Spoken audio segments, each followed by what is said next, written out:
Hi friends, അപ്പോൾ ഇന്ന് നമ്മൾ കോവയ്ക്ക തോരനാണ് പരിചയപ്പെടാൻ പോകുന്നത്. നല്ല സ്പൈസി ആയിട്ടുള്ള ഒരു തോരനാണ്. നമ്മുടെ കുട്ടികൾക്കൊക്കെ സ്കൂളിൽ പോകുമ്പോൾ കൊണ്ടുപോകാനും അതുപോലെ തന്നെ ജോലിക്കൊക്കെ പോകുമ്പോൾ കൊണ്ടുപോകാനും പറ്റിയ നല്ല ടേസ്റ്റി ആയിട്ടുള്ളൊരു തോരനാണ്. അപ്പോൾ നല്ല ഹെൽത്തി ആയിട്ടുള്ള ഒരു വെജിറ്റബിളാണ് ഈ കോവയ്ക്ക. നമ്മളെപ്പോഴും വെജിറ്റബിൾസിലൊക്കെ ഈ കോവയ്ക്കൊക്കെ ഉൾപ്പെടുത്താൻ ശ്രമിക്കാം. പിന്നെ ഇതുവരെ എൻ്റെ ചാനൽ സബ്സ്ക്രൈബ് ചെയ്യാത്തവർ ഒന്ന് സബ്സ്ക്രൈബ് ചെയ്യുക. അതുപോലെ തന്നെ ആ ബെൽ ബട്ടണും കൂടി ക്ലിക്ക് ചെയ്യുക. എന്നാൽ ഞാൻ ഇടുന്ന എല്ലാ വീഡിയോസും നിങ്ങൾക്ക് ലഭിക്കുന്നതാണ്. ഈ കോവയ്ക്കത്തോരൻ ഉണ്ടാക്കാൻ വേണ്ടിയിട്ട് ഞാൻ 3/4 കിലോ കോവയ്ക്ക എടുത്തിട്ടുണ്ട്. നാടൻ കോവയ്ക്കാണ്, വീട്ടിലുണ്ടായിരുന്ന കോവയ്ക്കാണ് ഞാൻ എടുത്തേക്കുന്നത്. അപ്പോൾ നമുക്കിത് ചെറിയ പീസുകളാക്കി കട്ട് ചെയ്തെടുക്കണം. വട്ടത്തിലോ നീളത്തിലോ എങ്ങനെ വേണമെങ്കിലും നിങ്ങൾക്ക് കട്ട് ചെയ്തെടുക്കാവുന്നതാണ്. ഞാനിവിടെ വട്ടത്തിൽ വളരെ നൈസായിട്ട് ഞാൻ കട്ട് ചെയ്തെടുത്തിട്ടുണ്ട്. ഇതുപോലത്തെ റെഡ് കളറിലുള്ള കോവയ്ക്ക് നമുക്ക് എടുക്കേണ്ട ആവശ്യമില്ല, കാരണം നമ്മുടെ കോവയ്ക്കയുടെ തോരൻ വല്ലാണ്ട് കുഴഞ്ഞു പോകും, അതുപോലെ തന്നെ അതിൻ്റെ ടേസ്റ്റ് മാറും. അപ്പോൾ അത് നിങ്ങൾ ശ്രദ്ധിക്കുക. പിന്നെ ഇതിൽ വേണ്ടിയിട്ടുള്ളത് 2 സവാള കനം കുറച്ച് അരിഞ്ഞതാണ്. പിന്നെ ഒരു 1/4 കപ്പ് തേങ്ങ, അത് നിങ്ങളുടെ ടേസ്റ്റിനനുസരിച്ച് എടുക്കാവുന്നതാണ്.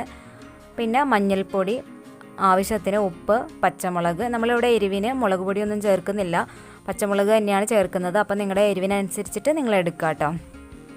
പിന്നെ വേണ്ടത് കറിവേപ്പില, വെളിച്ചെണ്ണ. ഇത്രയാണ് നമുക്ക് വേണ്ടിയിട്ടുള്ളത്. നമുക്ക് ആദ്യം ഒരു പാൻ അടുപ്പത്തേക്ക് വെക്കാം. അത് ചൂടായി വരുന്ന സമയത്ത് നമുക്ക് വെളിച്ചെണ്ണ ഒഴിച്ചു കൊടുക്കണം. ഞാനിവിടെ 2 ടേബിൾ സ്പൂൺ വെളിച്ചെണ്ണ ഒഴിച്ചു കൊടുക്കുന്നുണ്ട്. വെളിച്ചെണ്ണ ചൂടായി കഴിയുമ്പോൾ ഇതിലേക്ക് നമുക്ക് 1 ടീസ്പൂൺ കടുക് ചേർത്ത് കൊടുക്കാം. കടുക് നന്നായിട്ട് പൊട്ടി വരുന്ന സമയത്ത് നമുക്ക് കറിവേപ്പില ചേർത്ത് കൊടുക്കാം. ഇനി ഇതിലേക്ക് നമുക്ക് അരിഞ്ഞു വെച്ചിരിക്കുന്ന സവാള ചേർത്ത് കൊടുക്കാം. ഞാൻ 2 ചെറിയ സവാളയാണ് എടുത്തേക്കുന്നത്. അപ്പോൾ ഇനി നമുക്ക് ഈ സവാള നന്നായിട്ട് വഴറ്റിയെടുക്കണം. ഇതിലേക്ക് നന്നായിട്ട് വഴന്ന് വരാൻ വേണ്ടിയിട്ട് കുറച്ച് ഉപ്പ് ചേർക്കാം കേട്ടോ. നമുക്ക് സവാളയ്ക്ക് ആവശ്യമായിട്ടുള്ള ഉപ്പ് മാത്രം ഉപ്പ് ചേർത്താൽ മതി. ഇനി നമുക്ക് നന്നായിട്ടൊന്ന് വഴറ്റിയെടുക്കാം.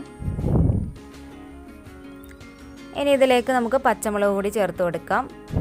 പിന്നെ മഞ്ഞൾപ്പൊടി ഞാനിപ്പോൾ 1 ടീസ്പൂൺ ചേർക്കുന്നുണ്ട്. ഒന്ന് ചൂടായി കഴിയുമ്പോൾ നമുക്കിതിലേക്ക് നമ്മൾ അരിഞ്ഞു വെച്ചിരിക്കുന്ന കോവയ്ക്ക ചേർത്ത് കൊടുക്കാം. ഞാനിവിടെ കോവയ്ക്ക അടച്ച് വെച്ചൊന്നും വേവിക്കില്ല കേട്ടോ, കാരണം അത് വേർത്തിട്ട് അതിങ്ങനെ കുഴഞ്ഞു പോകും. അപ്പോൾ ഞാൻ ഇവിടെ തുറന്ന് വെച്ചിട്ട് തന്നെയാണ് കോവയ്ക്ക വേവിച്ചെടുക്കുന്നത്. അപ്പോൾ ഇതിലേക്ക് ആവശ്യത്തിനുള്ള ഉപ്പും കൂടി ഞാൻ ചേർത്ത് കൊടുത്തിട്ടുണ്ട്. കോവയ്ക്ക നമുക്ക് ഒരുപാട് അങ്ങ് കുക്ക് ചെയ്തെടുക്കേണ്ട ആവശ്യമൊന്നുമില്ല. ഇനി ഞാൻ ഇതിലേക്ക് കുറച്ചുകൂടി മഞ്ഞൾപ്പൊടി ചേർത്ത് കൊടുത്തിട്ടുണ്ട് കേട്ടോ. അപ്പോൾ അത് നിങ്ങളുടെ ഒരു ടേസ്റ്റിനനുസരിച്ചിട്ട് മഞ്ഞൾപ്പൊടിയൊക്കെ ചേർത്ത് കൊടുക്കുക. അപ്പോൾ ഞാൻ ഇതിലേക്ക് ഒരു 1/4 കപ്പ് തേങ്ങ കൂടിയും ചേർത്ത് കൊടുത്തിട്ടുണ്ട്. തേങ്ങ നിങ്ങളുടെ ഇഷ്ടത്തിന് നിങ്ങൾക്ക് കൂട്ടുകയും കുറയ്ക്കുകയൊക്കെ ചെയ്യാം. അപ്പോൾ ഇവിടെ നന്നായിട്ട് നമ്മുടെ കോവയ്ക്ക ഇവിടെ കുക്കായി വന്നിട്ടുണ്ട്. വളരെ ഈസി ആയിട്ട് തന്നെ നമുക്ക് പെട്ടെന്ന് തന്നെ തയ്യാറാക്കാൻ പറ്റിയ ഒരു തോരനാണ്. അപ്പോൾ എല്ലാവരും ഒന്ന് ട്രൈ ചെയ്ത് നോക്കുക. നല്ല ടേസ്റ്റിയാണ്, അതുപോലെ വളരെ സിമ്പിളാണ്. അപ്പോൾ ഇതുവരെ എൻ്റെ ചാനൽ സബ്സ്ക്രൈബ് ചെയ്യാത്തവർ സബ്സ്ക്രൈബ് ചെയ്യുക. അതുപോലെ നിങ്ങൾക്ക് ഈ വീഡിയോ ഇഷ്ടപ്പെട്ടാൽ നിങ്ങൾ ലൈക്ക് ചെയ്യുക.